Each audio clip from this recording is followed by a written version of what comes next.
भारत ने अपनी सैन्य शक्ति को और मजबूत करने की दिशा में एक ऐतिहासिक कदम उठाया है। आज भारत और फ्रांस के बीच 26 राफेल एम फाइटर जेट की मेगा डील पर हस्ताक्षर किए गए, जिसकी अनुमानित लागत 63,000 करोड़ रुपए है।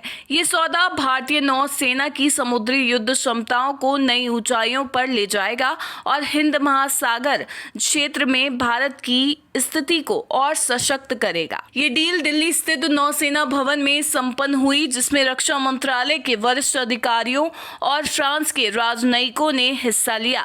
इस समझौते के तहत भारतीय नौसेना को 22 सिंगल सीटर और 4 twin seater Rafale M jet मिलेंगे, जो विमान वाहक पोत आईएनएस विक्रांत और आईएनएस विक्रमादित्य पर तैनात किए जाएंगे। ये आधुनिक जेट पुराने हो चुके मिग 29 के विमानों की जगह लेंगे, जिसमें नौसेना की हवाई ताकत में जबरदस्त इजाफा होगा। राफेल एम फाइटर जेट को विशेष रूप से समुद्री मिशनों के लिए डिजाइन किया गया है। इसमें मजबूत लैंडिंग गियर, अरेस्ट हुक और short take off but arrested recovery तकनीक शामिल है, जो इसे विमान वाहक पोतों से संचालित करने के लिए आदर्श बनाती है। ये जेट एसआर रडार और स्पेक्ट्रा इलेक्ट्रॉनिक वारफेयर सिस्टम से लैस है, जो दुश्मन के ठिकानों को सटीकता से निशाना बनाने और हमलों से बचाव में सक्षम है। इसकी अधिकतम गति 2222 किलोमीटर प्रति घंटा और कॉम्बैट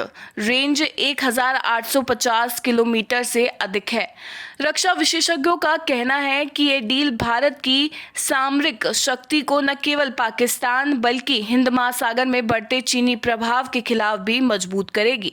हाल ही में जम्मू कश्मीर के पहलगाम में हुए आतंकी हमले के बाद ये सौदा और भी महत्वपूर्ण हो गया है, क्योंकि भारत अपनी सुरक्षा तैयारियों को और पुख्ता करने में जुटा है। प्रधानमंत्री नरेंद्र मोदी की अध्यक्षता वाली कैबिनेट कमेटी ऑन सिक्योरिटी ने 9 अप्रैल 2025 को इस डील को मंजूरी दी थी, जिसे भारत का अब तक का सबसे बड़ा रक्षा सौदा माना जा रहा है। इस कदम से न केवल भारतीय नौसेना की ताकत बढ़ेगी, बल्कि ये मेक इन इंडिया पहल को भी बढ़ावा देगा, क्योंकि डील के तहत कुछ उपकरणों का निर्माण भारत में ही होगा।